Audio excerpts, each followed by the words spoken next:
A graça e paz, irmãos. Eu gostaria de convidá-los a abrir a sua Bíblia em João 2, versículos de 1 a 11. 3 dias depois, houve um casamento em Caná da Galileia, achando-se ali a mãe de Jesus. Eu me lembro, alguns anos atrás, como eu estava lá em São Paulo. Eu estava na igreja do pastor Evaldo Ramos, né, a comunidade cristã reformada, e ele deu uma mensagem que eu confesso para os irmãos, eu fiquei chocado. O título da mensagem era O Dia que Jesus se Converteu. Pensei comigo, Jesus não se converteu, pois nós nos convertemos a Jesus, como que Jesus pode ter se convertido?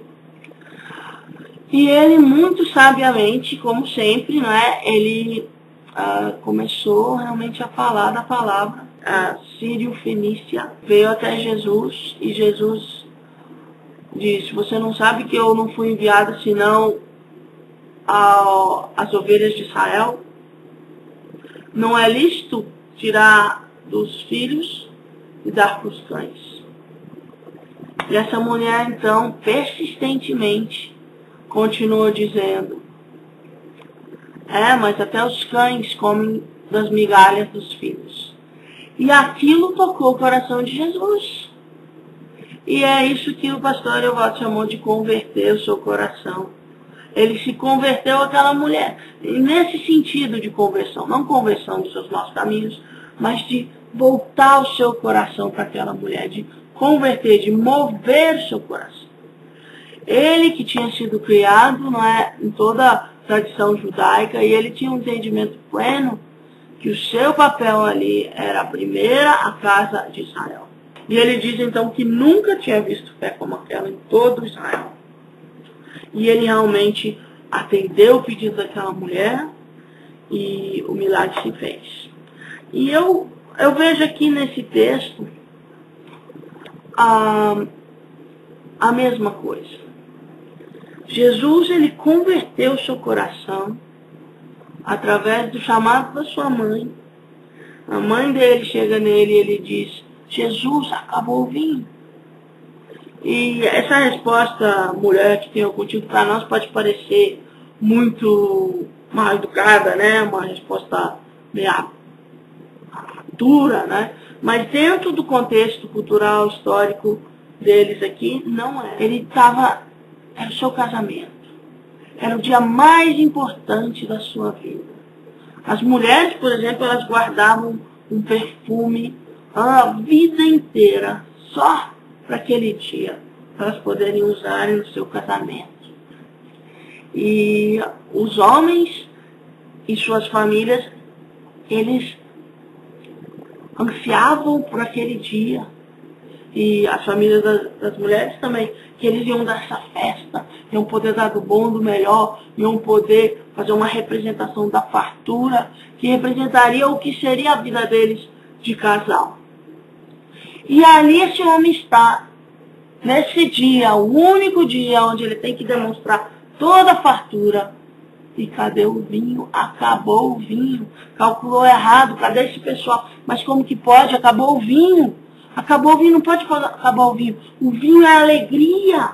Acabou o vinho, o que nós vamos fazer? E o desespero começa a se instalar ali entre o mestre de sala, o pessoal que está organizando a festa e o próprio noivo. E o que nós vamos fazer? E a Maria vê aquela situação e vem e fala: filho, acabou o vinho.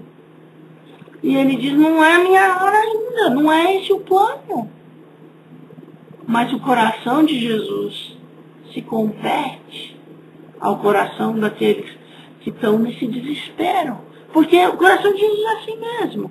O coração de Jesus é um coração que é movido pela angústia da alma humana. Então aquelas pessoas estavam desesperadas. E eles precisavam de algo sobrenatural. Eles precisavam de Deus. Não tinha nada que eles poderiam fazer. Não dá para comprar vinho suficiente para todo aquele povo de última hora e planejaram mal e culpa de quem que é, e tá aquela coisa toda. E a Maria fala: venham, servos, façam tudo que ele disser, façam tudo que ele disser. A Maria conhecia o coração de Jesus. A Maria conhecia o coração de Deus. E a Maria chega naqueles servos e diz: façam tudo o que ele lhes disser. E esse é o segredo de a gente conseguir alcançar a misericórdia, a compaixão do coração de Deus. Sabermos que o coração dele é movido por compaixão, graça e misericórdia. Deus, mais do que eu, mais do que o seu pastor, mais do que o obreiro, mais do que ninguém, ele ama a cada um de nós. E o coração de Jesus é movido pela sua dor e pela minha dor. O coração de Jesus, quando ele vê você sofrendo na angústia, ele chora contigo. Nós temos situações claras onde isso é demonstrado, que Jesus chora com o que chora. Uma delas é quando ele ressuscitou a Lázaro. Ele chegou no túmulo e ele viu Lázaro morto e ele chorou. Ele chorou. Antes dele ressuscitar, ele chorou não porque ele não sabia que ele ia ressuscitar o Lázaro, ele chorou de ver o amigo Lázaro naquela situação. Ele chorou de ver o corpo dele 3 dias fedendo. Ele chorou de ver a morte que tomou conta do amigo dele. Ele chorou de ver a miséria humana. Ele chorou de ver a angústia que rodeava aquela situação. Da mesma maneira, a gente vê ele chorando quando ele entra em Jerusalém. Quando ele entra em Jerusalém, ele olha Jerusalém dos montes e ele diz, Jerusalém. Ele tem a percepção e o entendimento de que Jerusalém vai ser destruído. E então ele chora. Ele chora por Jerusalém, porque ele ama Jerusalém. E ele ama não é as paredes de Jerusalém ou o chão de Jerusalém, ele ama as pessoas de Jerusalém. Ele vê cada coração, cada gemido, cada coração quebrado, cada sonho despedaçado, cada angústia instalada em corações agora fragilizados. E ele vê a dor que há de vir sobre esse povo. E ele chora. E esse é o nosso Jesus. É um Jesus que chora, é um Jesus que lamenta, é um Jesus que sofre com o que sofre. E a Maria sabia disso. E por isso a Maria foi e disse, olha o sofrimento deles. Olha o sofrimento deles. E então ela chama os servos e digam, venham, tragam o que vocês tiverem que trazer, venham aqui, façam tudo o que ele vos disser. Faça tudo o que ele vos disser. E esse é o segredo. Nós temos que fazer tudo o que ele nos disser. Seja através da palavra de Deus, seja falando ao nosso coração, seja um entendimento. Deus, ele fala conosco. Ele fala através de uma palavra, ele fala através dos irmãos, ele fala através de mula, de pedra, da natureza. Ele fala através do que ele quiser. E as ovelhas dele reconhecem a sua voz. A palavra de Deus diz que ele é o bom pastor. E as ovelhas ouvem a sua voz e reconhecem a voz do bom pastor. Então quando Deus fala com você, você sabe que ele está dizendo. Derrame as suas angústias aos pés da cruz, aos pés de Cristo. Traga para ele.